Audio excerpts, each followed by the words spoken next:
morning. Welcome to Have I Got News for You? I'm Katherine Ryan. In the news this week, looking to boost her public profile in 2018, Labour's Emily Thornberry doesn't hold back at the Strictly Come Dancing auditions.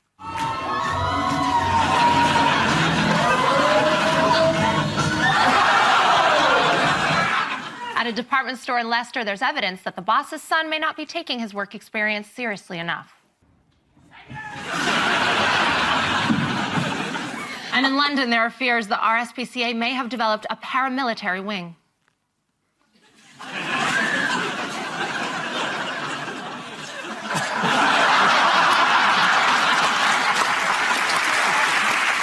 On Ian's team tonight, a writer and co-presenter of Pointless, whose many talents include TV production, appearing on quiz shows, and pretending to enjoy Alexander Armstrong's Christmas album.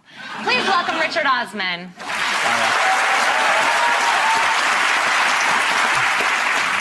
And with Paul tonight, an actor and comedian whose Fringe show was described as one of the most breathtaking monologues you'll see in Edinburgh. Well, unless you've ever tried to pay a Scottish taxi driver with an English tenor. Please welcome Desiree Burch.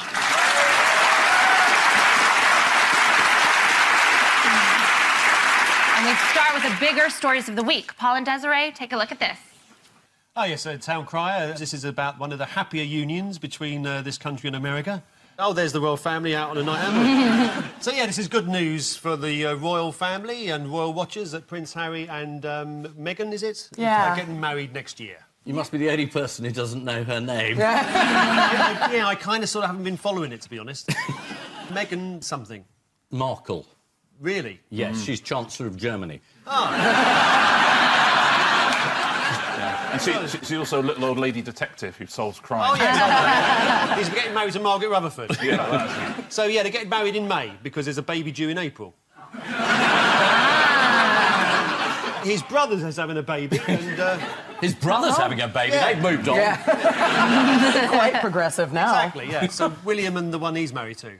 He's married to Poirot. Poirot. That's the one, Poirot, yeah. How have you avoided this big news? Because I don't live next door to them, I can sort of just turn the TV off when it comes on. You don't feel like partaking in their joy? No. No. I do think there's some people who said, oh, there's other things going on in the world, why are people going on about it? I genuinely think, as a country, we've seen that little boy grow up and he lost his mum and he's turned into this rather mischievous, naughty, sort of funny, kind boy, and he's obviously met someone lovely and he's getting married. And I think if you can't take a bit of joy at that, what can you take joy at, I think? Oh, that's nice, Richard. Can I just say you've all lost your edge? I'm disappointed in you. It's just nice that it's not Brexit or Trump. Yeah. I know that's the next two rounds, but... Everything else. It's a short break. It's a fantasy holiday. So is that the right answer? It is. This is further evidence of the acceptance of minority ethnic people as a beautiful American actress is set to wed a ginger person. So here's the thing I don't get, because when I was reading all of the million stories about them, it said that they met on a blind date. How do you go on a blind date with a prince? It's like, okay, so tell me more about him. And it's like, okay, well, he's a redhead. I know you like that. And then it's like, what does he do for a living? Well, he was in the military, but then he's now just kind of living off the state. Well, in America, they had an entire reality show, something to the effect of Who Wants to Marry Harry?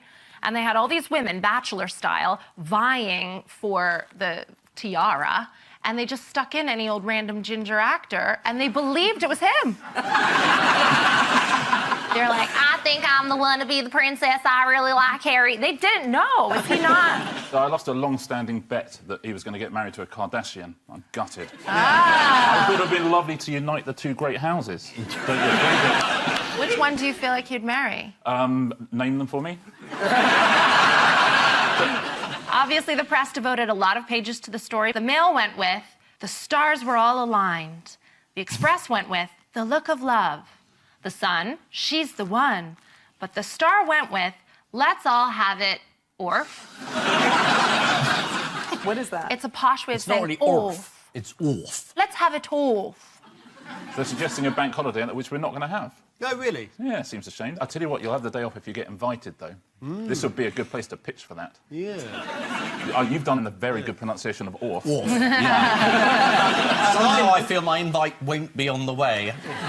So wait, you get a holiday when royals get married? You get to have the day off to, like, watch it on television? That's why we got them. It's not always a day off, but Theresa May could have let us have a holiday anyway, like the whole week off, because she won't be around in the spring to worry about it anyway. How did Jeremy Corbyn express his delight at the news? Oh, you sang, "Oh, Meghan Merkel."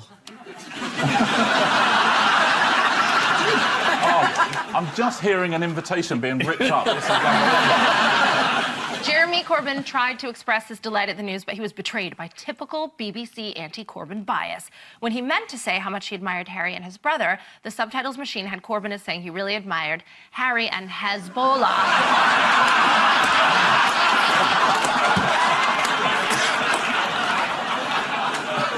What does the immediate future hold for Meghan?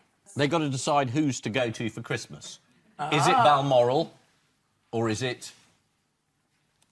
Where's she from? Well, she's from L.A. and her dad lives in Mexico, so definitely go see her side of the family for the holidays. Yeah. I imagine they'll be going to Balmoral. That's my guess. Yes. I imagine the Queen will have put her foot down. You're coming to Balmoral with us, all right? Yeah. I've told you 14 times, you're not going to Mexico.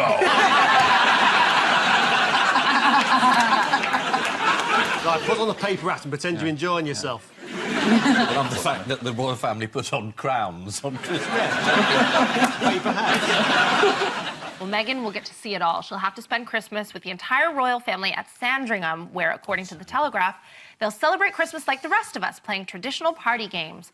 Maybe they'll play a board game? Yes. Pointless, maybe, Richard? The board game is not great, I'm going to be honest with you. It's not brilliant. That's the first non-advert I've ever heard. Meghan is a big fan of Pointless. Did you know that? I did not know that. Here she is on an American chat show appearance where she insisted on this as her walk-in music. Please welcome the lovely Meghan Markle, everybody. Meghan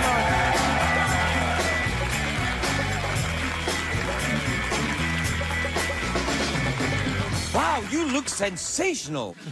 You allowed to say that on television? Seems to have forgotten to wear her trousers. The audience were obviously very disappointed that it wasn't Richard walking out on the stage. Oh, they'd have loved that. It's Pointless music. I know it is. Honestly, I'm ready to go. I'm ready to record 4 shows. Let's do it. Well, I mean, she does look sensational. She looks sensational. Yeah, she does look fantastic. I don't understand how you get the right balance of nutrients to be that thin but have that much glossy hair. I can fill you in.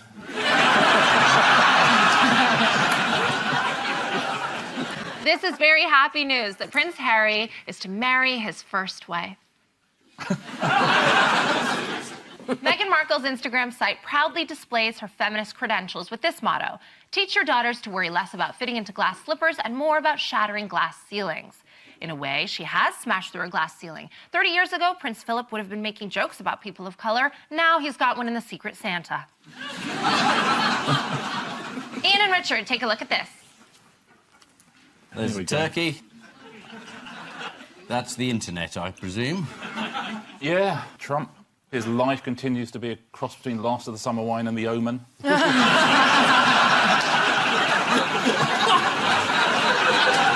He's retweeted some stuff in the middle of the night, which is what he does. Is that the story?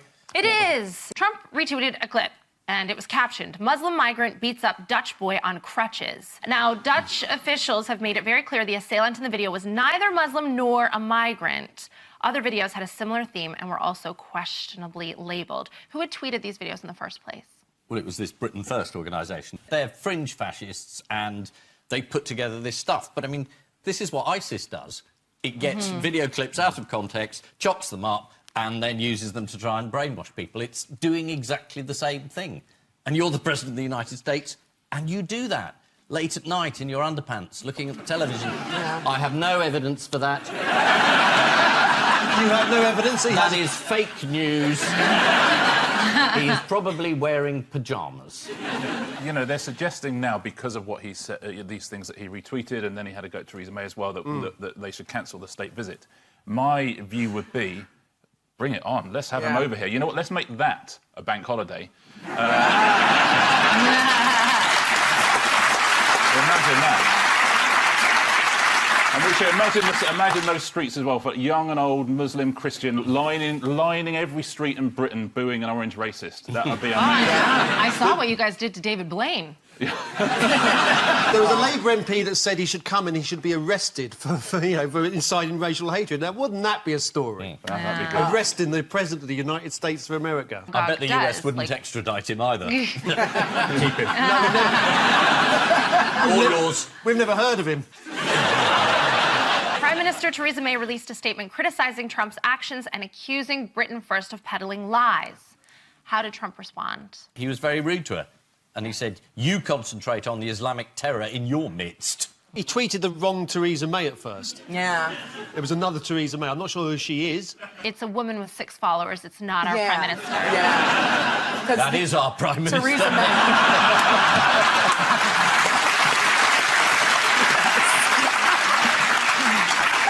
Do you feel that Theresa May needs to stay on the right side of Trump? But don't we need someone to trade with after Brexit? Oh, we've got loads of people. Okay. We're going to re-establish our close ties with the Philippines. Yeah. We've got a big deal coming up with Narnia. All we've got to do is find the right wardrobe. That's what we've always said.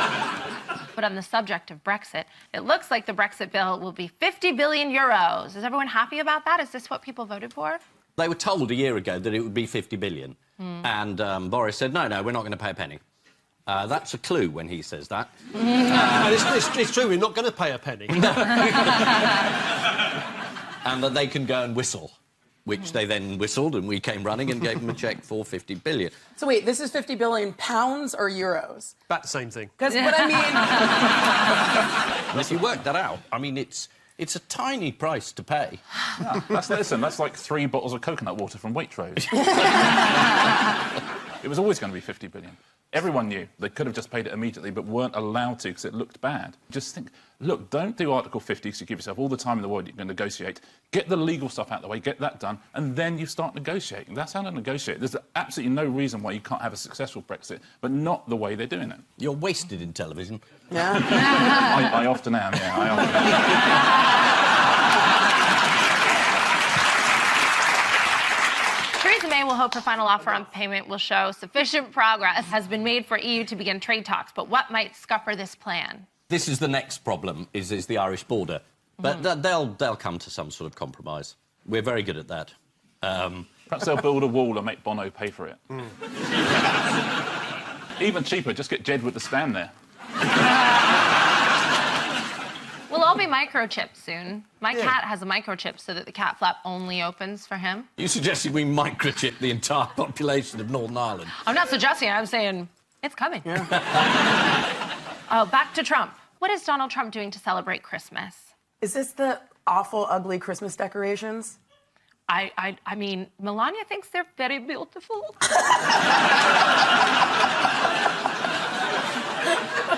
Oh, no. Me, Melania, #1 lady of USA. Yeah, she's helping to get ready for Christmas. But some people say she's not quite captured the festive spirit. Let's have a look. I mean, if a child drew that in crayon, yes, you would take them straight into care. We should do a Kickstarter to go and save her, shouldn't we? Yeah. Helicopter her out. The whole thing, we don't have a clip of it, but there were ballerinas just dancing for her as she stood there. I mean, if it were any more Freudian, she'd just be in a withered chair in the corner, just rocking back and forth. Just her face, you know that contractually obliged hand job is around the corner. That's probably the best way to do it when you're around the corner. Shall we move away from this troubling subject? Yeah. Yeah, I'll step away. Okay. Someone has genuinely made and sells this online. From the trees rose a resounding voice. I fear nothing. I come when the trumpet sounds. I am the storm, the great American grizzly. Introducing the original Trumpy Bear, the fearless, super plush American grizzly. Trumpy Bear was born June 14th, Flag Day. Just find the secret zipper and pull out the American flag-themed blanket. God bless America, and God bless Trumpy Bear. You know, it's nothing like making you feel like a patriot as you pull your country's flag out of a bear's arse. Does it every time for me. You could hide a gun back there. It's always about hiding guns. Oh, yeah, it's that amendment, the right of bears to be armed. Yeah. Very good. I would really like one of those bears. I'm going to go on record as saying it because it's before Christmas and there'll be people at home thinking what to get me. You're going to get 75 of those bears now. I would kind of love one. What would you do with a Trumpy bear? Oh, I don't know. I'd probably impeach it. This is Donald Trump, who has somehow managed to tweet something even more stupid and offensive than his own thoughts. Despite the current furor, President Trump... Oh, wait, no. Despite the current furor, President Trump is still...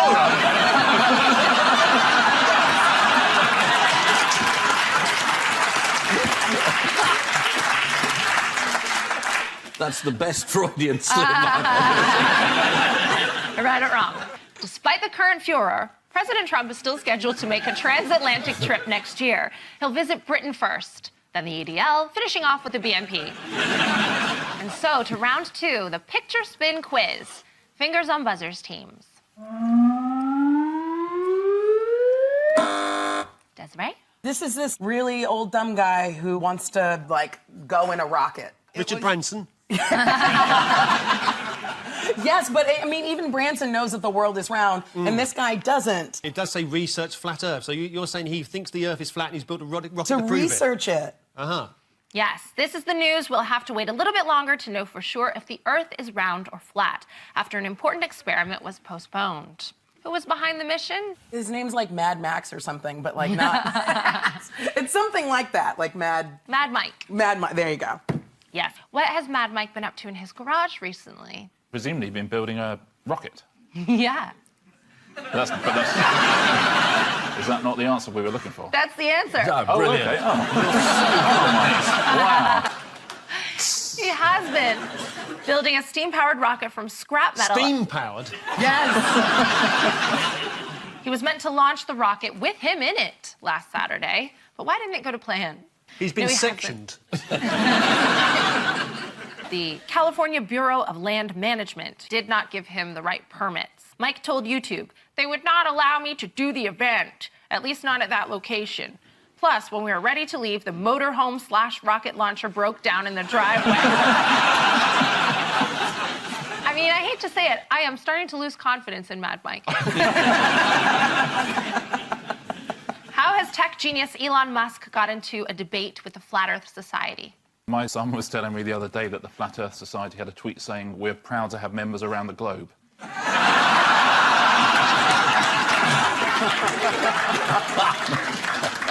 Yes.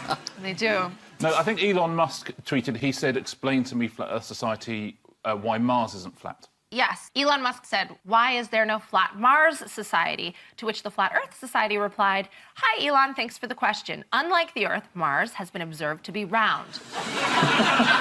We hope you have a fantastic day. Meanwhile, who was recently discovered to have been using witchcraft in modern Britain, and what for? Oh, the water authorities. Yeah. There was a story last week about sort of like 9 out of 11 water authorities still use dowsing rods to try and find water underground. And these are the people who are experts in searching for water, so presumably they're getting some kind of results, otherwise they wouldn't bother.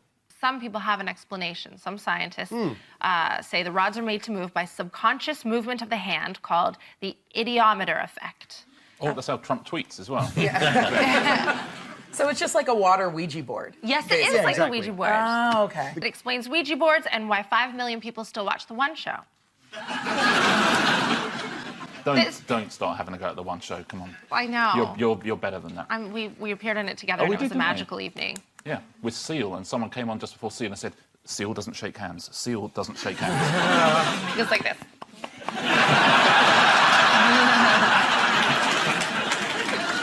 Who's Seal?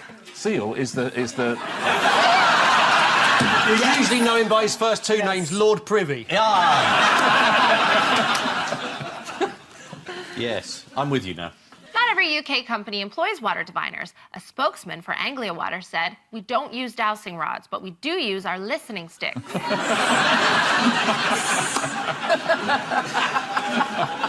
Though it turns out that's what they call telephones. Time Time now for the odd one out round. Just one between you this week, so fingers on buzzers. Your four are the BBC's news bulletin from the 18th of April, 1930, the 6'5" Joy Fay giant teddy bear, the middle of the world monument in Ecuador, and Charles the Bald. Paul and Desiree. Sorry about that. What's your name? Ian. I've got a feeling that just looking at this thing from April 1930, the BBC, wasn't there one day in the history of the BBC where they said there is no news today? Oh, and they said, yeah, listen to some music. Yes, I think they yes. said. Is that the one? That is part of it. So that's something that the news broadcast that wasn't. Charles the Bald, presumably, wasn't bald. A lot of people are called bald who aren't at all. Just move your head a minute, the light's shining right in my eyes. That's probably not the actual middle of the earth. No, that's probably not the middle of the earth either, but it's the most It's in convenient Ecuador. place because it was near where they made the bricks. Charles the Bald is who they named the airport after in Paris, isn't it? They claim that to be the biggest teddy bear in the world, but it probably isn't. So it's about things that claim to be what they are but aren't. The teddy bear is the biggest teddy bear. Yeah. Is the teddy bear the odd one out? You know what, 6'5" teddy bear is my Tinder profile. It's the only one that fits that. Are you 6'5" exactly, like No, the I'm bear? 6'7", so it doesn't work at all. None of them are as described except for the 6'5" Joy Fay giant teddy bear. But how did the giant bear catch people unaware? Richard Osman hopped out of it. I'm here for our date. This thing is 2 inches too small. That's what she said. Here's the promo shot of the normal bear, and here's what customers got.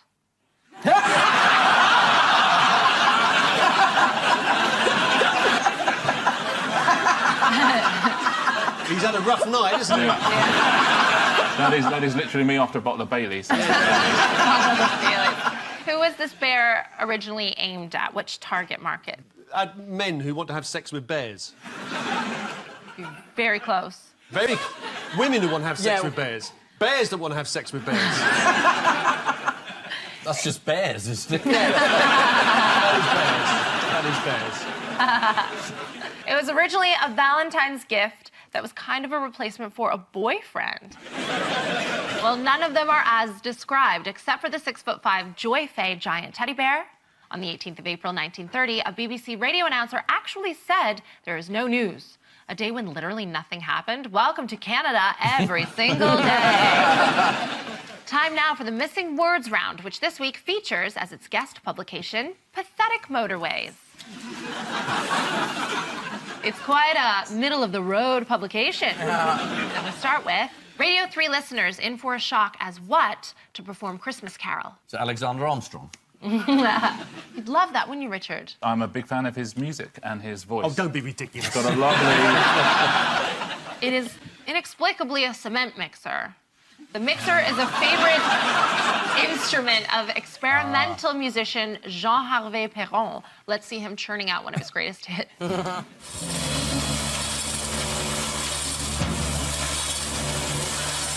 Has it been tuned? That was God Rest You Merry Cementalman. Next, what, possibly the most boring journey could you ever make? Traveling in a rocket to figure out if the world's flat. Staplehurst to Charing Cross, 6:52. Yeah, it's got to be a motorway one, It's a isn't motorway. it? The M6 to the M7. You're right with M. One. It's the trip down the M180. Oh, we'd have been here a long time. This is the M180, which is largely in Lincolnshire, though the westernmost end pops over the Yorkshire border for a quick hello, only to hear the traditional Yorkshire response, start off back to Lincolnshire. Finally. Anger after... Is that how they talk in Yorkshire? Well, I can't do the act like... Oh no, I live in Yorkshire. No, I think you're mixing up with sex offenders. Just be lucky that I don't have a Canadian one. I really don't, because those are bad. I'll do the rest of the show in Canadian. Okay, fair enough. Anger after woman is told she can't what on... That's a Yorkshire accent. That's Yorkshire. Okay, let's go back to what it was. Yeah, go Okay. on. Anger after woman is told she can't what on EasyJet flight from Newcastle Airport. Is it Take a Dump on Sunderland? Imagine that. It is anger after woman is told she cannot take peas pudding on EasyJet flight. Oh. Here's Helen Hook with the offending item. Oh, she should be allowed to take that on board. What is it? Like a Geordie hummus? I know it's made with high explosive. I know that. That's the only thing I know. She's very upset about it, though. Look how upset she is. Yeah. She's like, I've got a shot glass of Geordie hummus and I... I was going to dump this all over Sunderland. That's the one accent that's my favourite that I also can't do. I'm going to learn it one day. About the hardest one, the Geordie accent. I can go, hey, it's me, Cheryl Cole, the nation's sweetheart. One way of doing it is to be able to mention 2 Walt Disney characters, Mickey Mouse and Pluto. Or if you're into wrestling, you can do Mick McManus and Kendo Nagasaki. Yeah.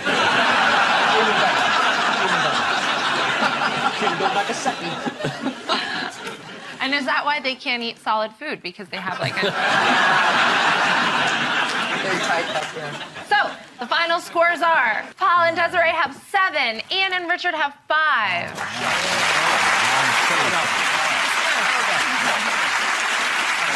But before we go, there's just time for the caption competition. It's the government's new affordable housing. I can't wait for our giant teddy bear to turn up. That is literally a picture of me and my partner. You're like Great Dane crossed with Stephen Hawking, you know?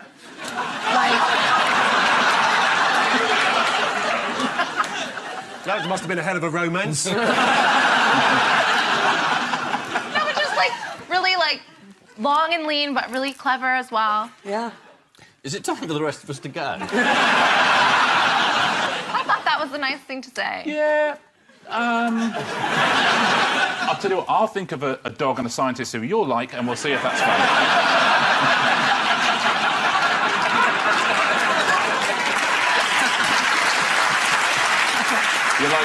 You're like Marie Curie and a miniature schnauzer.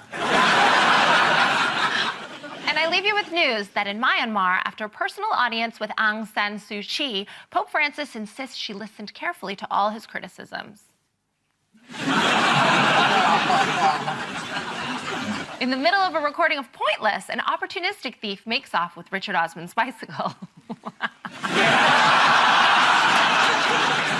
I'd like to see a Great Dane ride in that. Or indeed Stephen Hawking. And in Italy, Silvio Berlusconi looks to move on from past misdemeanors as he relaunches himself as a serious leadership contender. Good night.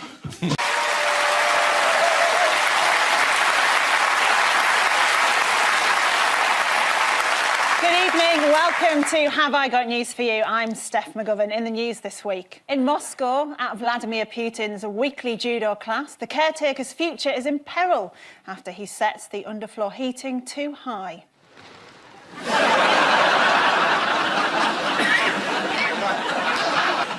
Outside Westminster Abbey, after a service to heal a divided nation ends in chaos, one man in the congregation lodges a complaint about the Archbishop of Canterbury's behaviour. He put his fingers up like that to me. Now, you should have told him he can't do that.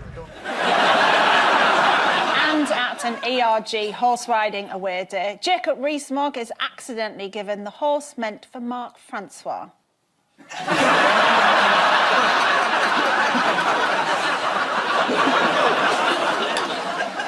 On Ian's team tonight is a journalist and political activist who famously called Piers Morgan an idiot on live TV. Finally, someone who can bring the country together. Please welcome Ash Sarkar.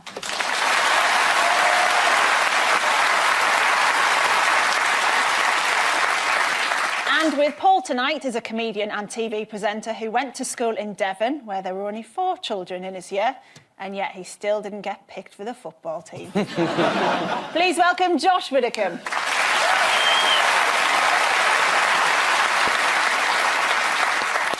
So we start with the biggest stories of the week. Ian and Ash, take a look at this. That's Notre Dame burning down. This is all the stuff having been moved to the Louvre, right? Oh, and Macron enjoying his little pole bounce there with a spring in his step. And that's the money flooding in from everyone to save the building. No one died, so it's not a tragedy. I mean, it is a tragedy, but it's not... You can laugh. I know, Peter, you're not sure whether to, though, are you? Because it is very tragic. It is, but only in the sense that whenever they restore a major building in Europe, the chances are it will burn down. Yeah. My favourite thing about it has been celebrity responses. Footballer Neymar Jr. tweeted a picture of the Disney character Quasimodo hugging a miniature cathedral. And I just sort of thought, like, did someone tell him that it's not a documentary? You get that on Facebook, wouldn't you? Get people going, I was there 8 years ago. Yeah, let's have a look at some of the responses, because, as you say, really sad news, but there was quite a lot of people who made it worse with how they responded. Piers Corbyn tweeted, "Stone doesn't burn, there's something else burning in there." Oh, my God. To which quite a few people replied, "That'll be wood, mate." Is this Corbyn's brother? Yeah. Because when you say Piers, we've got to watch it. Yeah. Or she'll start very unfairly calling him an idiot. You know, which he isn't. Yeah, why did you He's call... a moron. Why did you... Why did you call him an idiot? It was one of those say what you see type game shows. Have a look at this tweet as well. "After all the aftermath and destruction of the Notre Dame fire, the altar and cross remained untouched. Please explain to me how you don't believe in God after seeing this." To which Dan Broadbent replied, "Because the melting point of gold is 1,064 degrees Celsius and a wood fire burns at around 600 degrees Celsius." So the French government had only been prepared to put 40 million euros towards renovating Notre Dame. But how much will the repairs actually cost? Is it $1 billion? The estimates, yeah, $1 billion euros. Which is the cost of one DUPMP. You're comparing a Catholic church. I've been offended on this programme before. You're right, though, it's €1 billion, so it's quite short. The director of the Paris Archdiocese, Philippe de Couvreville, told The Times, "We tend to wait for things to become catastrophic before we take care of them." To which Theresa May replied, "Oh, you too." But there is good news in all of this. People have been raising money for them. Much of the €1 billion has already been pledged. Who's been putting the hands in the pocket? L'Oreal? Mm-hmm, yeah. Because God's worth it.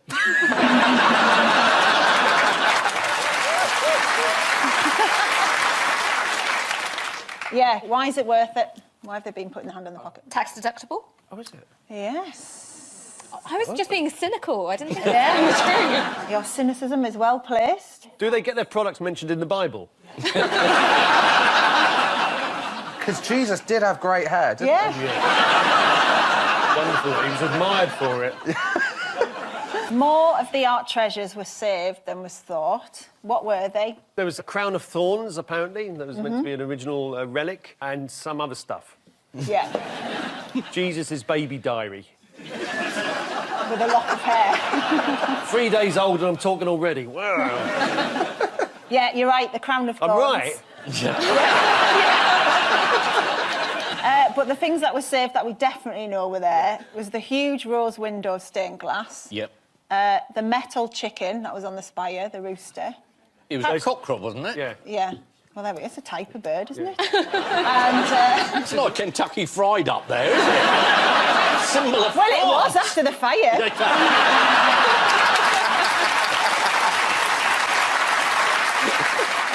Did you see Donald Trump's attempt to help the French fire service, who obviously have no idea how to fight fires? And he suggested you put tankers full of water... Yeah, flying water tankers. ...and then just throw it down. His original advice was build a wall and get the fire to pay for it. Yeah, Lieutenant Colonel Michael Bernier, good name for a fire chief. Yeah. Fire chief of France's civil defence organisation, he explained even one load from a water bomber would have been the equivalent of dropping 3 tons of concrete at 250 kilometres per hour on the ancient monument. There was a bit of good news for Trump, though, this week, wasn't there? The report, which he claims clears him of collaboration and collusion, although it doesn't quite do that. No. But at the moment, he's saying it is. So essentially, all the people that think Trump is an idiot still think he's an idiot, and everybody who thinks Trump is an idiot also think he's an idiot. Yeah, this was the releasing of the Mueller report. Yeah. Well, some of it, actually, because it's quite a bit redacted, isn't it? And Attorney General William Barr announced that it proves Trump had not colluded with Russia. You know, because we love him, Trump, obviously. Do you want to see a construction worker doing an impression of him? Oh, yes, please. Yes, please. Go ahead. No, hold on. We'll do it right. Just go like this when you're ready. What a tremendous day here. The Long Island Railroad is screwing up this job. It's a horrible job. I have hired my good friend John Valente and his great wife Rosie. They're tremendous people. And I'm going to tell you right now, we have to come in and do this job on time and under budget. We're going to go with Oliveria, or is it Oliverio? They're good people. They're Italian.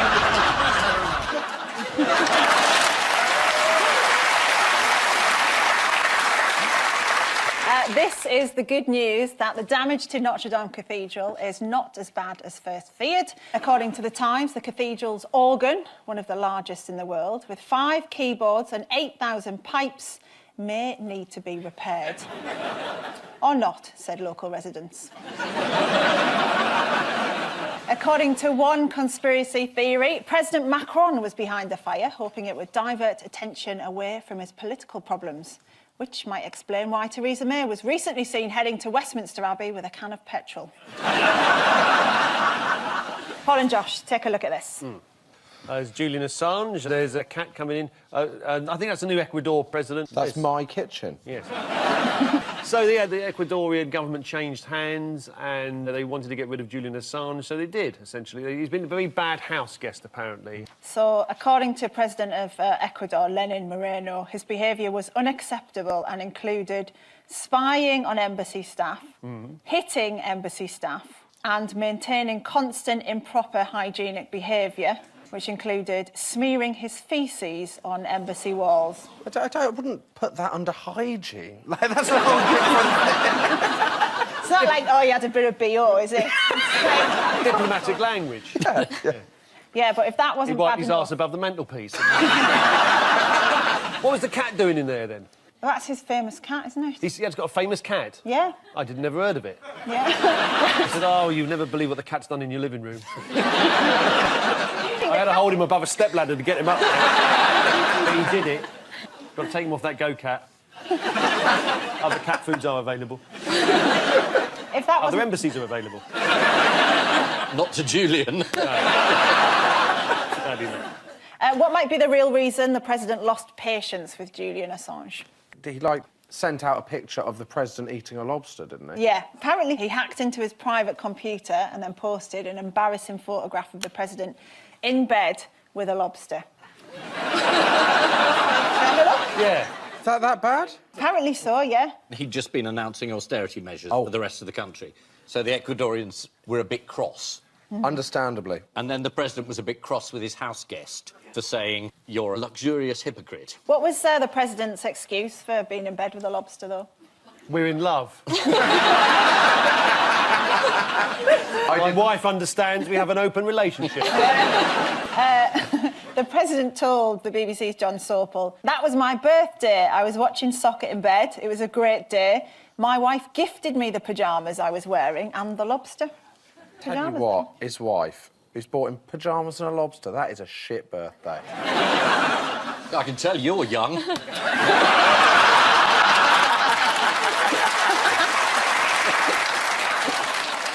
What was the worst thing, apparently, that Julian Assange did inside the Ecuadorian embassy, as if it hasn't been bad enough? We haven't covered it. That's another thing. Worse than shit on the walls?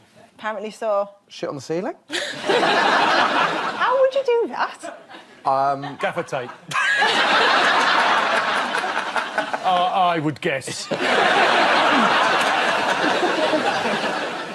He skateboarded? Yes. According to Is that worse? According to the Daily Mail, it is. He skateboarded through the embassy in a pair of shorts. Is he Bart Simpson? Well, How did embassy staff believe Assange was spying on them? They read it on the internet?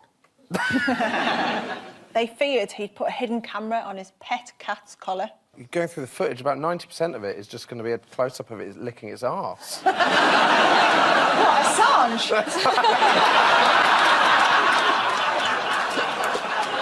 Where is his cat now? Oh, being looked after, I'm sure, by... Been extradited. There was some footage that WikiLeaks put out, because I was worried about the cat. And WikiLeaks put it out the week before Julian Assange got arrested. I think his lawyer took it, so it's in safe hands. Oh, good. So the That's a cat relief knew then. in advance, but didn't tell Assange. They're like that, cats. They just don't care. Listen, No mate, I loyalty. use the litter tray, so why don't you? Who's distanced themselves from Assange now? Donald Trump. Yeah. Yeah, Should we have a look at the video? Yeah, why His not? Love and now hate of WikiLeaks. absolutely. WikiLeaks just came out with lots of really unbelievable things. It's been amazing what's coming out on WikiLeaks. WikiLeaks. They want to distract us from WikiLeaks. The sad part is we don't talk about WikiLeaks because it's incredible. Mr. President, do you still love WikiLeaks? I know nothing about WikiLeaks. It's not my thing. This is the eviction of Julian Assange from the Ecuadorian embassy. At one point during his stay in the embassy, Julian Assange received a visit from Yoko Ono. And when that didn't work, they had to remove him by force. According to the I newspaper, one French minister told the press, France is considering offering Julian Assange asylum. When asked by reporters if the ill-mannered lack of hygiene and disgusting toilet habits might be an issue, Assange said, I'll just put up with them. Now on to round two, the Easter egg hunt of news. Fingers on buzzers, teams. Are they a pair of pants from the Bible? No. What's significant about them if you're looking at them? Big. Yeah.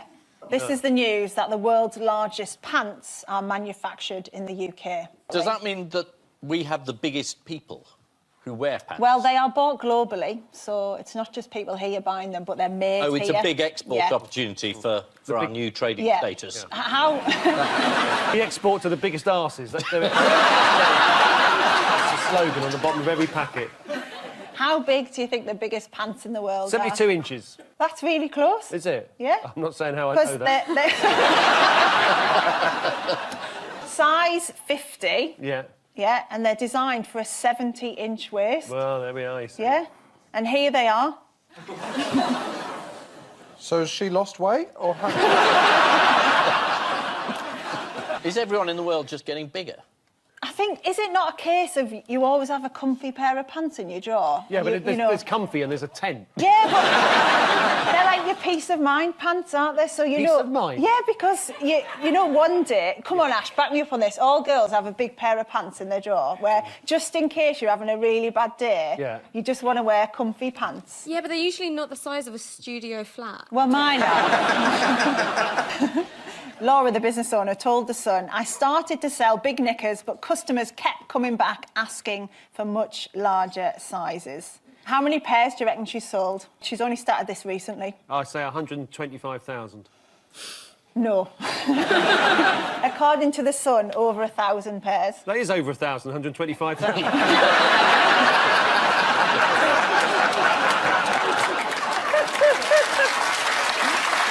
I've got CSE grade 5 maths. I have. Do you really? I do, yeah.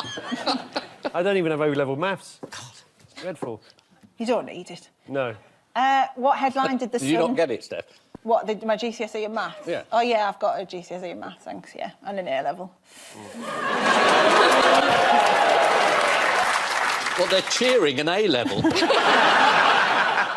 I used to dream of having an A-level.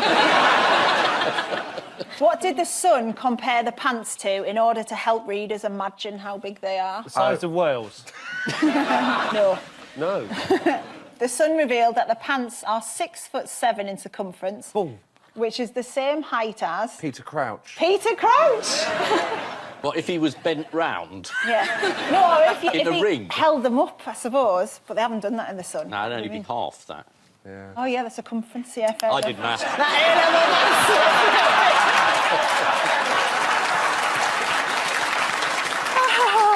Meanwhile, what's Barbara the sheep wearing? Knitwear. Barbara the Knitwear. Not far off. A jumper with her own name on it. No. Think lingerie. Oh, no. Oh, too late.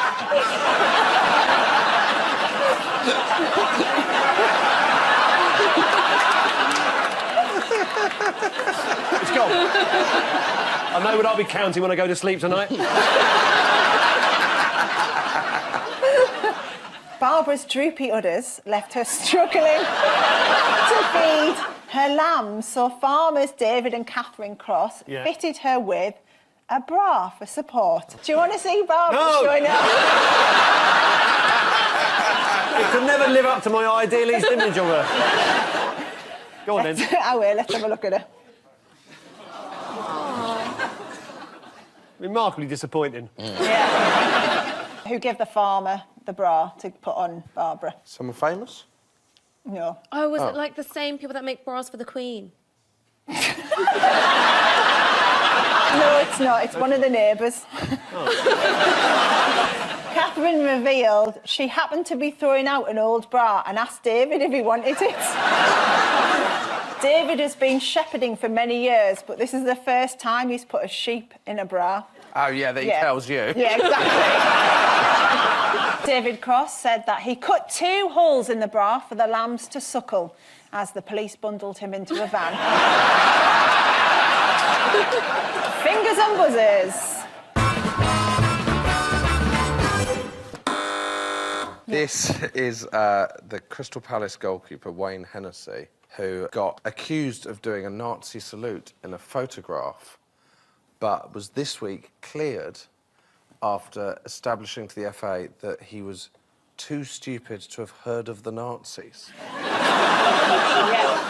He specifically claimed Adolf Hitler. He had never heard of Adolf Hitler. But I reckon that he didn't know the lower down. He wasn't like, I'm big on Himmler. Yeah, this is in January. The Crystal Palace goalkeeper was at a team bonding dinner where he's accused of making a Nazi gesture in a photograph. For anyone not familiar with Wayne Hennessy, he's on the far right. Sorry, I'm in left. I always do that. Get my lefts and rights mixed up. The photograph was taken... Is he also doing that with his hand? Yes. He claimed that was because he claimed that's because he was shouting to the photographer. Does the bloke next to him never heard of Churchill?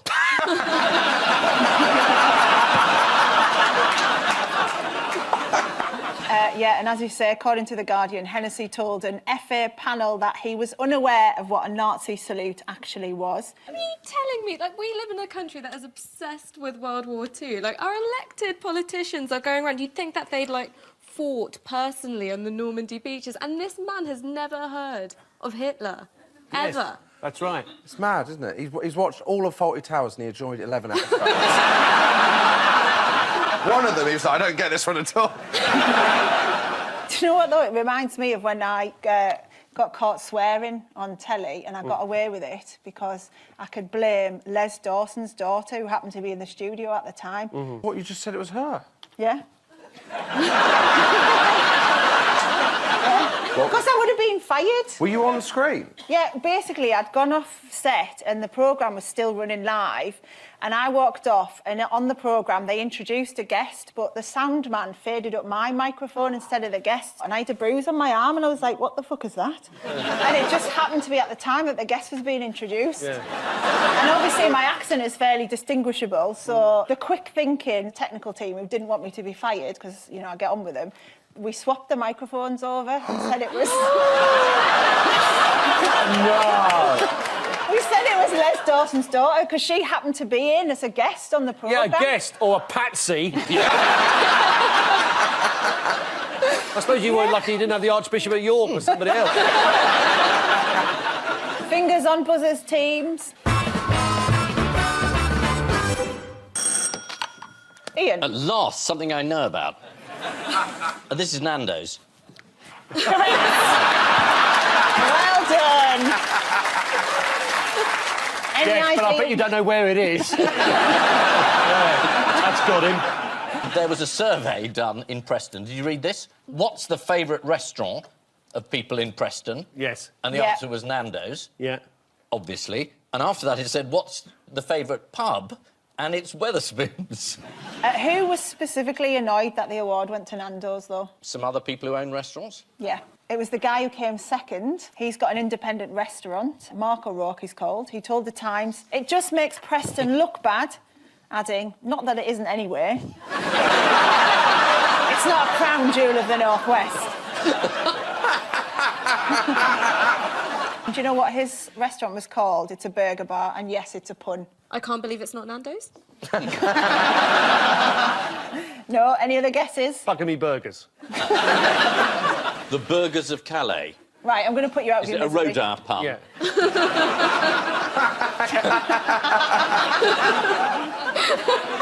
They'll get there. It's named We Don't Give a Fork. The awards organiser, Mark Whittle, defended the wins for Nando's and Wetherspoons, saying, "It's good to recognise them publicly. They are the very reason many people visit Preston." Why else might people visit Preston? The other thing I know about Preston is its pioneering economic model as a way to deal with economic depression rather than having council services run by big corporations. They decided to give all their council contracts to local business and cooperatives, and it's actually done a lot to regenerate the region. So, do you know what? The Preston PR team are going to be so happy with you. I'm actually on that page. Yeah, because it's not that at all. It's Preston resident Diane Fisher wrote to the Times comments section to say it has a smashing bus station. Yeah. Have a look at it though, it is lovely. Whoa. Yeah.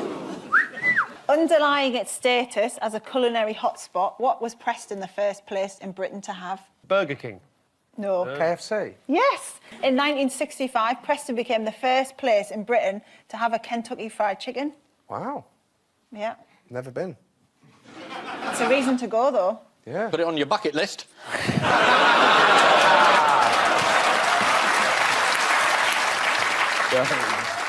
Finally, Yeah. why has whole earth peanut butter been taken off supermarket shelves? Because it's not what it says it is. It's because its ingredients label says it contains walnuts, but accidentally they've written that in Dutch. So people might not be able to tell there's walnuts in it. Does anybody know what the Dutch is for walnut? Hofmeister. Walnut. Walnut. You can see the problem, can't you? Yeah, that could confuse a stupid person. Yeah. At the end of Wayne Hennessy if he's got a walnut allergy.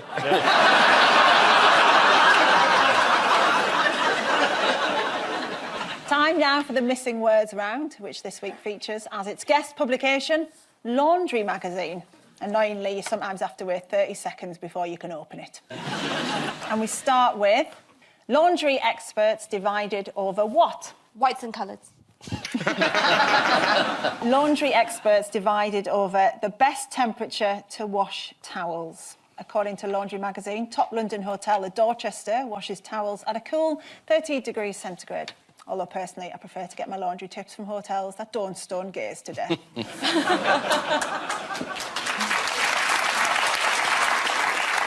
Next, police say llama on a surfboard on the A38 near Plymouth, what? Was uninsured.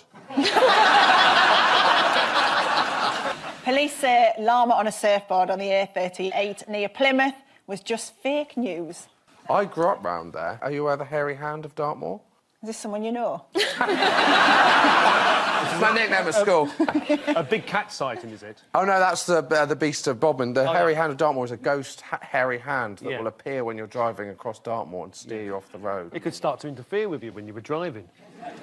Yeah. Oh, come on, it's getting really dark now. It could be rustling in your glove compartment. You're going, stop doing that. You're going to yeah, it's a bit. It could be quite handy, though, as well. Handy? Getting stuff out of your glove compartment. Oh, right, if you wanted a mint. Yeah. It could feed your Imperials all the way to Bodmin. To llamas on surfboards. Yeah. The story broke after news reached police of a llama walking along one lane of the A38. This was later rectified to an alpaca and then finally a backpacker. And finally, man sues parents what? For not telling him who the Nazis are? For the name that they gave him? No, man sues parents for destroying his porn collection. Oh.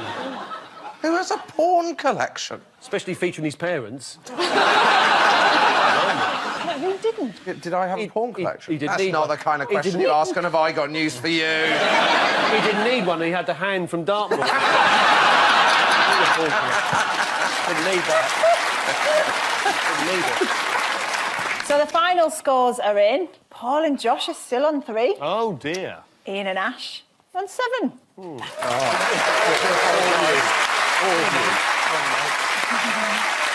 I'll leave you with the news that scientists have discovered that most stress, anxiety and depression in the UK can be traced to a single source.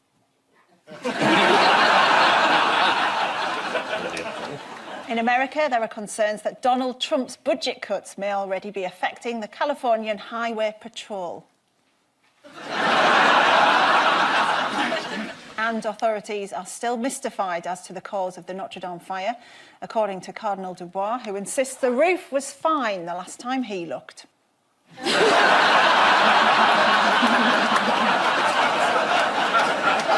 Good night.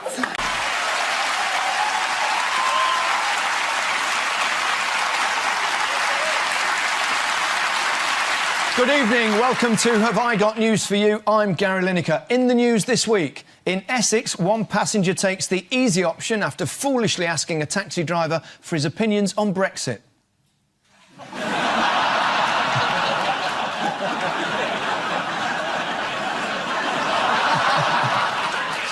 On his way to Crufts, one impatient driver gets stuck in a traffic jam.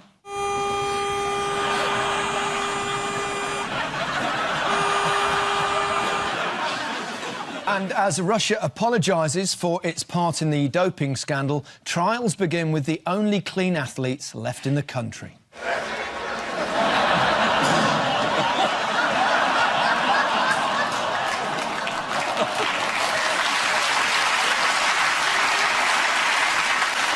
So let's find out how the teams line up. Captain Ian Hislop plays on the right if the government's on the left, and on the left if the government's on the right. And on Ian's team tonight is a comedian who says he appears on stage with nothing planned other than about 4 random words on a piece of scrap paper. So Britain's answer to Donald Trump, please welcome Ross Noble.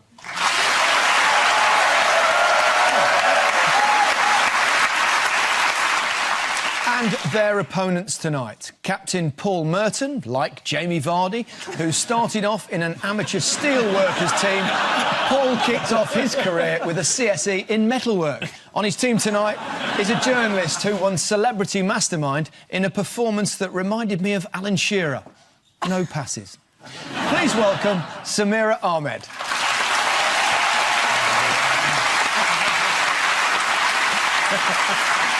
And we start with the bigger stories of the week. Paul and Samira, take a look at this. Yeah. Oh, yes, Boris Johnson clearly never ever used an iron or ever seen anyone use an iron. That's Michael Heseltine with a vision of the future. And that's George Osborne's birthday party. This is what's going to happen if we don't vote in or out, depending on who's telling you. Boris says basically if we stay, it'll be like Hitler. And Heseltine says it's obscene and racist, possibly, and a bit mad. And so... Boris has got a touch of the Ken Livingstone's Tourette's. So if Hitler.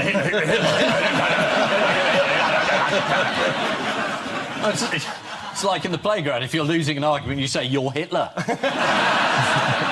That's what he would have done, Hitler. That's what they did at Oxford, did they? They did. Things we miss out on. I think there's a thing about hair in there as well. There's a lot of hair, I think there's... Hair Hitler.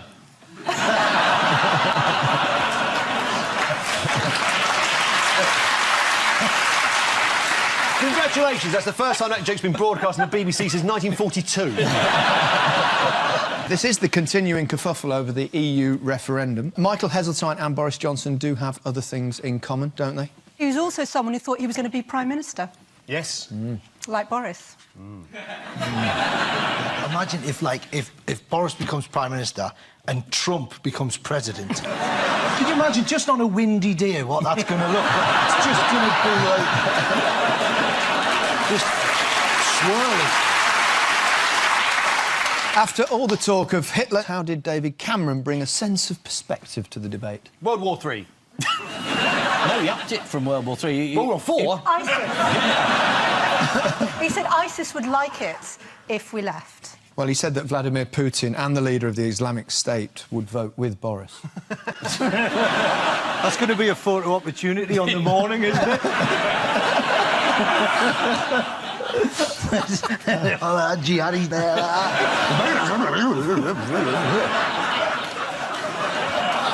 What do the Leave campaign see as their dream scenario?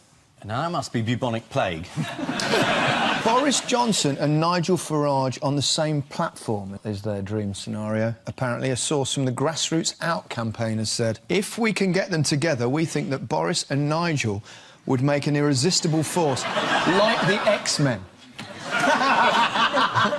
Speaking of which, what special powers did Boris appear to gain this week? He went home.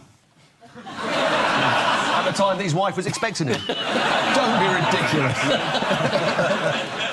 Well, Alistair Hyam on Twitter thinks he may have been watching too much Star Wars. Watch how Boris deals with this cameraman.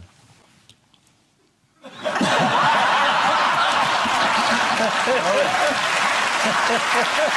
you go.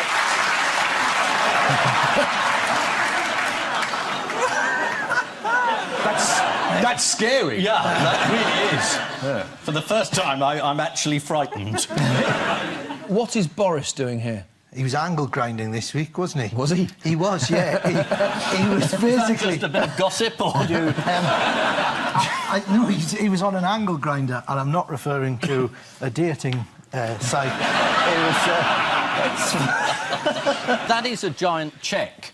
I think he's trying to make the point that Europe, you waste £350 million a week.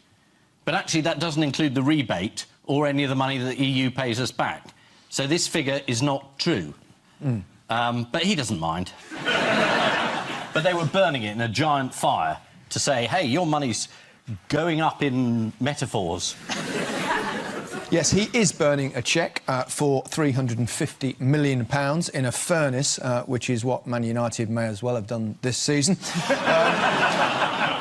It's supposed to represent the amount we... Do you want to explain that to those two? They've got no idea. We'll pick it up. It's football. Yeah, it's the Alan Shearer joke. Very funny. No, it's not.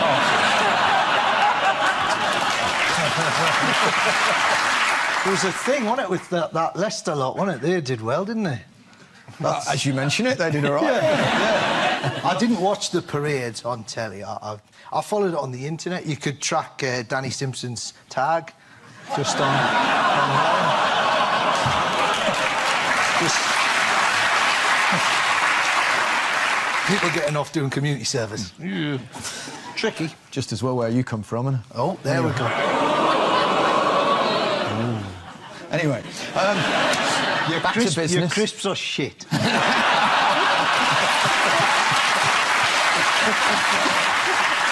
Where were we? Yes, Ian, we were just raising the level of the debate. Indeed. Let's go back to the EU, the exciting EU. Yes. Boris Johnson, here he is discussing the details in typical fashion with ITV's Tom Bradby. Let's deal with your arguments. One of them is on the side of this bus. We sent 350 million to Europe. We don't, and you know we don't. No, we don't. You know we don't. Admit that figure is grotesquely misleading at best. I won't. Do you see that he sat on a report into London's air pollution problems and that some of the worst polluted areas in London are most deprived? Yes, I mean, he commissioned the report and it didn't say what he wanted, so quite rightly he sat on it. Do you have a problem with that? Yeah, just nice to have the other side of Boris to be brought out. Absolutely, no. This is the calm, measured debate over Britain's EU membership, which in the last few days has featured Hitler, ISIS and World War III. Michael Heseltine has accused Boris Johnson of damaging his leadership hopes by making a string of preposterous statements.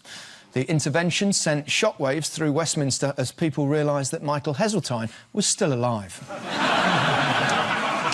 There was good news for the Remain camp this week when a new poll gave them a 4% lead. Although there are plenty of people who don't want to be in Europe, I saw 11 of them playing for Liverpool on Wednesday.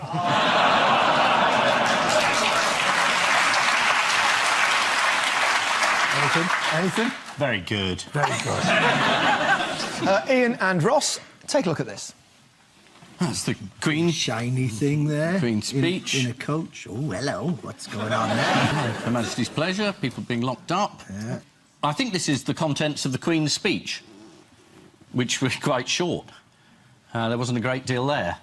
She basically said, I'll see you after the referendum. But, you know, it was always nice to watch an old woman in very heavy clothing. Yeah. You know, it's always a bit of fun, isn't it? Put a massive, heavy thing on her and a big crown. Yeah. And then, go on, love, get up them stairs. You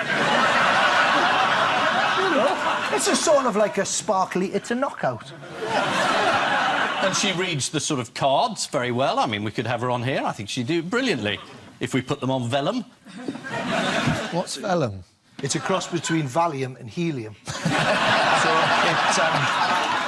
it relaxes you, but you do float away. And that's why she has to wear all the heavy clothes. Because otherwise she's off. You know, gone. Yeah. It is the 65th Queen's speech at the state opening of Parliament. What did Justice Secretary Michael Gove's... what fingerprints did he have all over it? Well, there's some quite sensible prison reform measures, which, you know, might happen. Well, they might not. They might do a U-turn and bring the Queen back and say, my government won't be doing any of this. Because now all prisons, they all have to become academies. That's the plan. Yeah. What is being proposed under the Star Trek bill in the Queen's speech? Oh, is that the spaceport? The Cornwall spaceport. That's the thing that lets it down slightly. Spaceport in Cornwall. Where is the new intergalactic Gatwick likely to be built? Gatwick? And if it's the intergalactic Gatwick, there'll be a row about it, and it might be the intergalactic Heathrow. Thank you very much. And then there'll be a special suggestion of Boris Space Island. Which will be like in Thunderbirds, floating like a giant blonde thatch that opens like a big rocket comes out. He's standing there with his angle grinder. Thunderbirds are Gove.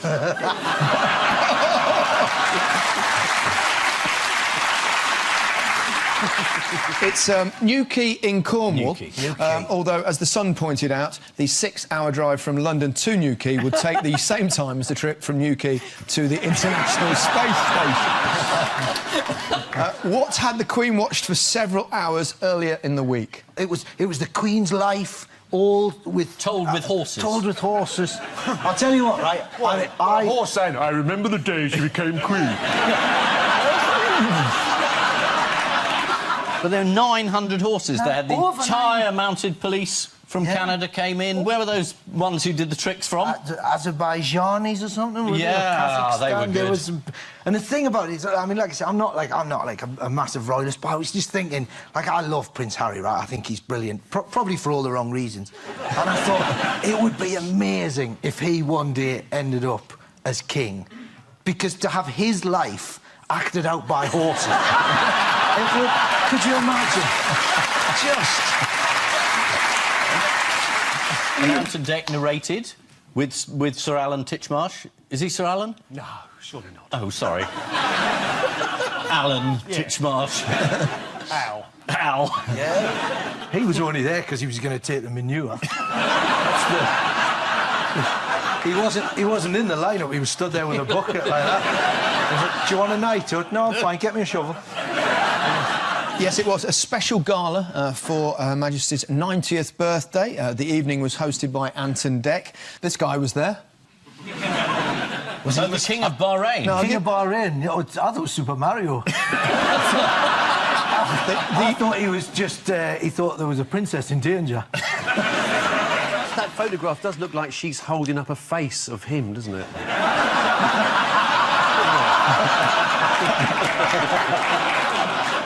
That's human rights abuser and close friend of the royal family, King Hamad of Bahrain. Yeah. What's he looking at there? What's happened? Oh, I think the Bahraini police did a baton charge.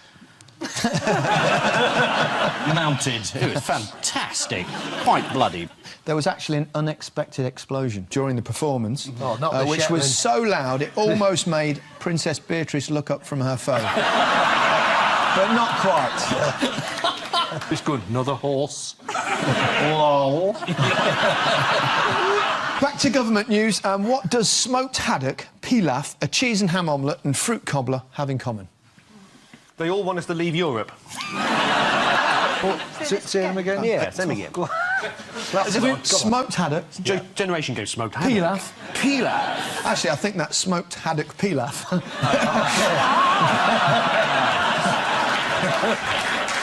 Didn't he play for Spain? Keep going. A cheese and ham omelette and fruit cobbler have in common. I know. You know. Yeah. What do they have in common? Fruit. Come on, think about it. They were all recipes Yes. on the BBC's website. That... Well, have you tried some of them? There's a huge outrage over the BBC supposedly taking some recipes offline when you could buy a book. This theory that the BBC just putting them on its commercial arm where they were maybe planning to do it all along. It was the anger that people had. It was like the BBC went, we're going to dangle Mary Berry by the ankles off a multi-storey car park. What will I do without the recipe? I mean, Nigella's avocado on toast. I've got the toast, I've got the avocado. What do I do? I mean... I don't know how it works. Well... Here's what to do, right? Pick the ones you like. Yeah. Print them out. Shut your face. Just quickly, while we're on the subject of television, what happened on Countdown this week? Rude word. It's got to be a rude word. It's always a rude word. Was it bumhole? There's no need for that. I only asked a question. Yeah, well, there it is. Evidence, yeah. What, did that just come up? Yeah. And ironically, if you use the X, Bumhole X is actually a website.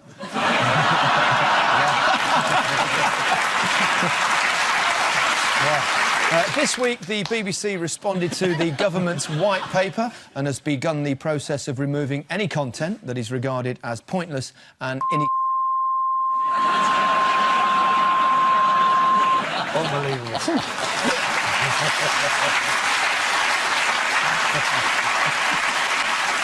There's also been a row over recipes on the BBC website. Sources at the BBC include bolognese, carbonara and pesto, although I think he's just joined ITV. So, on to round two, the randomiser of news. Fingers on buzzers, teams. This was the bomb hoax. They were doing an exercise for fake bombs, and then they found it wasn't cleared away, and then they blew it up, despite the fact that it had a sticker on it that said, "This is a fake bomb." But they blew it up just in case it was like a clever double bluff. Because that's what the ISIS, they do that. They'll write, "This is fine. Just leave it." Yeah. Looking at the picture there, though, it's quite surprising that nobody saw it earlier, isn't it? Yeah. And also, they were testing to see whether the sniffer dogs, you know, and they didn't find it. So what does that tell us about how good the sniffer dogs are that they were using? But there wasn't any explosive in it, that's why they didn't find it. Well, why did they hide it, then? So they just hid a bomb that didn't have anything in it. It could have been just the organiser going to the toilet, putting it down. Yeah, no, that's true. We've all left a fake bomb in a toilet. Security expert Christopher Reid had run a training exercise for sniffer dogs in which he hid 14 dummy bombs around Old Trafford. But when it came to collecting the bombs, it turns out Chris overlooked one crucial dummy, himself. He left his phone number on the bomb. So Would you be brave enough to ring that number, though? Oh, here's this thing, it looks like a bomb. Call this number. Oh. Yeah. It's like an ISIS chat line. 50-50. Yeah, do you want to meet jihadis in your area?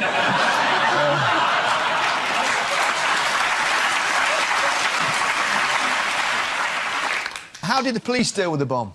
They said the bomb was drunk and it was his own fault for being there. Well, according to the Daily Mail, the bomb was dealt with in a controlled explosion, as opposed to the uncontrolled explosion, which took place when whoever found it opened the toilet door. In happier football news, why were 240,000 Leicester fans on the street this week? Because homelessness in Leicester has gone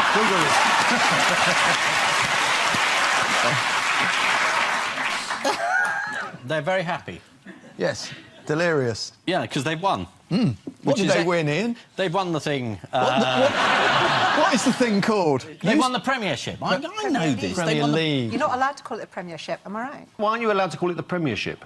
Well, they changed. It was one of those branding things. They changed it quite a few years ago. Right, I see. And they get a little bit upset if you call The it Premiership. Premiership's now called Sir David Attenborough.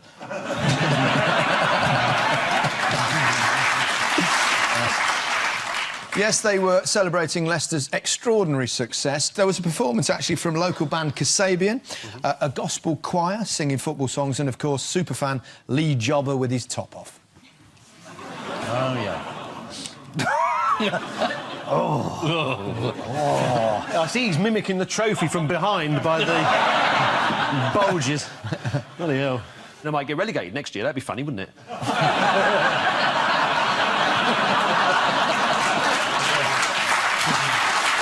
Don't you have to present without your clothes on? Yeah. Yeah, that's right. She's very keen. Yeah, I can't wait. But are you actually going to do it? Yeah. Well, you'll have to wait and see, won't you? Here's an idea. Why don't you get that fat bloke to stand in front of you? Let's do that. Perfect. This is the fake bomb that caused a Premier League game at Old Trafford to be suspended. Thousands of disappointed Manchester United fans left Old Trafford without having seen their team play any football again. The boss of the security firm responsible has had little sympathy for making such a glaring mistake, although he did receive one call of support from the former head of listening out for drilling noises at Hatton Garden.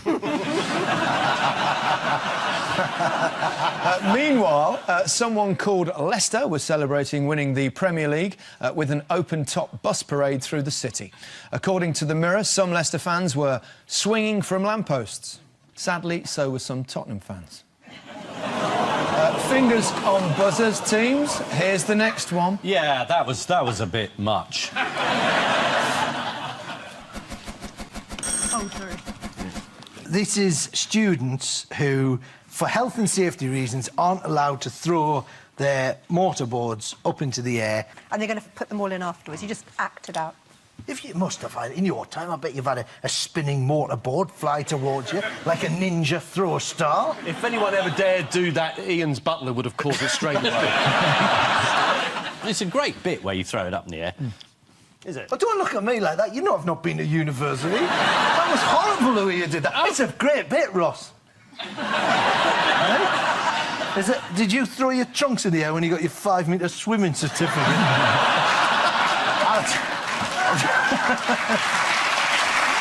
This is the news that students graduating from the University of East Anglia will no longer be able to throw their mortarboards in the air due to health and safety. How many people have been hit? Can't be many, can it? No, and by that stage, you're not meant to be able to feel it.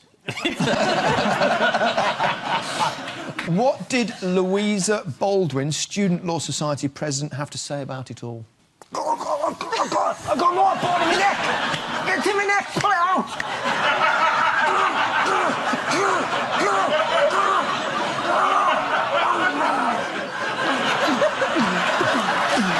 Into that. Yeah. Close. She said, if I've paid £45 to hire a bit of cloth and card for the day, I should be able to chuck my hat in the air. Yeah. She added, it's not worse than dodging bottles as they're lobbed across the student union dance floor. Graduates have been told to mime a throwing action and the mortarboards will be photoshopped in later. According to The Times, they will be charged £8 for the service, angering students who will now leave university with a debt of £40,008. There was also disappointment this week for West Ham fans who've been told from now on just to mime a throwing action and the bottles will be photoshopped in later. Time now for the Missing Words round, which this week features as its guest publication Village People. The Village People magazine advertises places to holiday in Norfolk, although don't believe them when they say that it's fun to stay at the YMCA. And we start with Queen spotted in what? Dig. What? It's one of those recipes. Queen... Well, I think you want to clear that one up. We're not talking about Princess Margaret here, you know. That's the knighthood gone, here's what? Phew. Is it Queen spotted in the same way as a leopard? Yeah. Nice top. Yes, Queen spotted in nice top. That's a good news story. The wrong answer. Yeah. The answer is Queen was spotted in a puddle in Wales. A care worker, Linda Hoff, was putting out the washing when she spotted a perfect outline of the Queen's head in a damp patch on the floor. Her head appears to be on a stake. Yes. It's a rather Republican puddle. Yes. Oh. Next, Old Stinker what in Hull? Old Stinker is the most popular aftershave.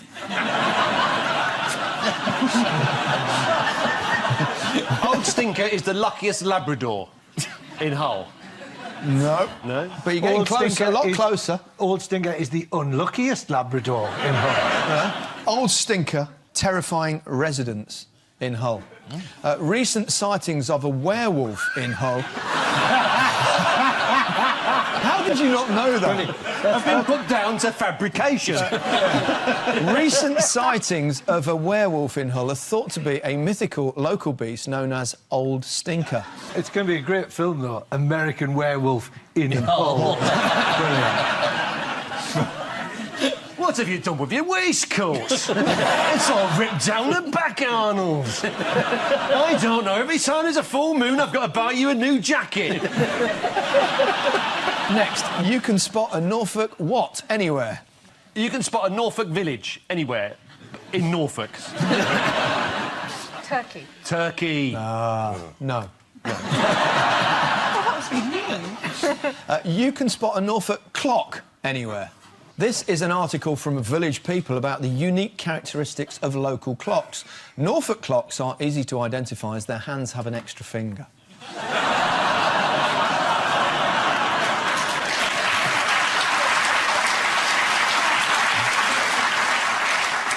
And finally, study finds people will what for chocolate? Give you their password. Spot on. Yeah. Study finds people will reveal their password for chocolate. What? What? Yeah. What? It's not me.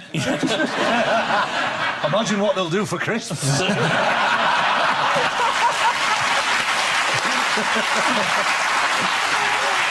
So the final scores are Ian and Ross have 9 points and Paul and Samira have 3 points. That's all right, don't worry.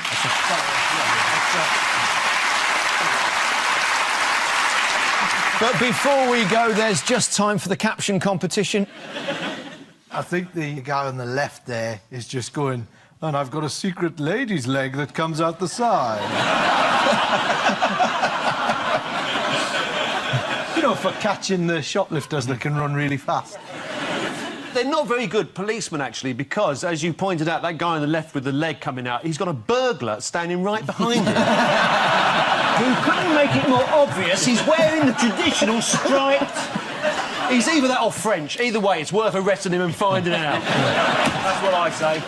And I leave you with news that at an optician's in Bromley, one customer is delighted that for the first time ever, he'll finally be able to see the postman.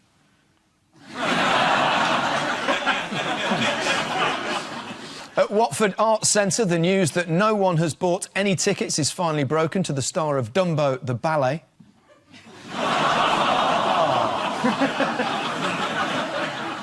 And as speculation continues over TV football presenters appearing in just their underwear, Jose Mourinho joins the debate.